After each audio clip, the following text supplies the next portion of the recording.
हरिओम तत्सत आत्मी भक्तजनों सप्रेम जय श्री हरि। आज का प्रसंग है भगवान बुद्ध प्रव्रज्या से पूर्व अपने शिष्यों को प्रशिक्षित कर रहे थे। उसके बाद वे उससे पूछा, जा तो रहे हो धर्म प्रचार के लिए, यदि कोई वहाँ तुम्हारी बात न सुने तो क्या करोगे? दूसरा ने कहा, कम से कम वहाँ के लोग इतने तो अच्छे होंगे कि उन्होंने गालियाँ या उपालंभ न दिया। भगवान पुनः प्रश्न किए कि यदि कोई गाली या उपालंभ दी तो क्या करोगे? तीसरे ने कहा,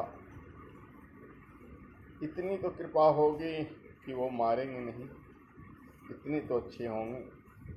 भगवान ने कहा, यदि वे मारे तो क्या करोगे? चौथे ने कहा, तो समझूंगा कि फिर भी उनकी कृपा है, वे मारे तो जरूर लेकिन जान से न मारे। भगवान ने कहा, यदि मान लो कि वे तुम्हें जान से भी मार दिए तो क्या करोगे? पांचवी ने कहा, प्रभु मेरी मृत्यु भी तो अच्छे कार्य में होगी, धर्म के प्रचार प्रसार के लिए अपना भाग समझूंगा कि मैं भगवान के संदेश सुनाने में मारा गया, अच्छे कार्यों के लिए मारा गया। भगवान प्रसन्न हुए। अब बोले, अब तुम प्रव्रज्या के लायक हो, अब तुम जा सकते हो, तुम उस योग्य हो जो संसार को मेरे संदेश सुना सकते हो।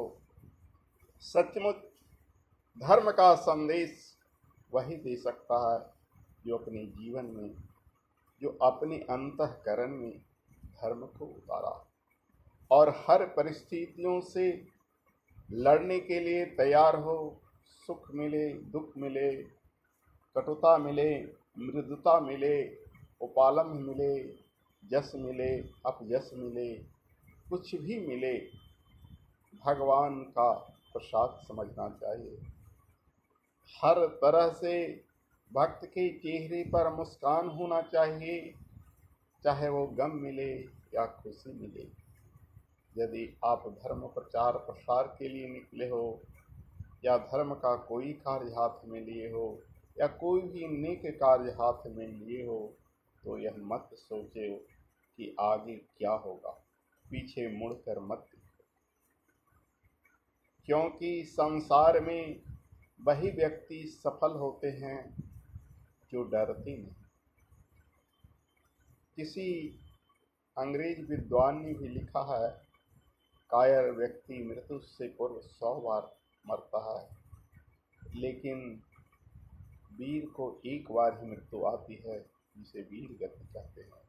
वैसे ही धर्म प्रचार, सुंदर संदेश, तपस्या के क्षेत्र में सफल वही व्यक्ति होता है जो हर परिस्थितियों से लड़ने की क्षमता रखता है, हर परिवेश में प्रभु की कृपा प्रसाद मानता है और अपने को उस लायक तैयार रखता है।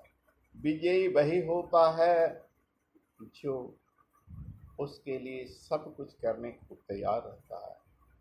दुखी वही होता है जो हमेशा हर प्रवेश में ईश्वर को कोसता है, लेकिन सुखी वही होता है जो हर प्रवेश में ईश्वर को धन्यवाद देता है।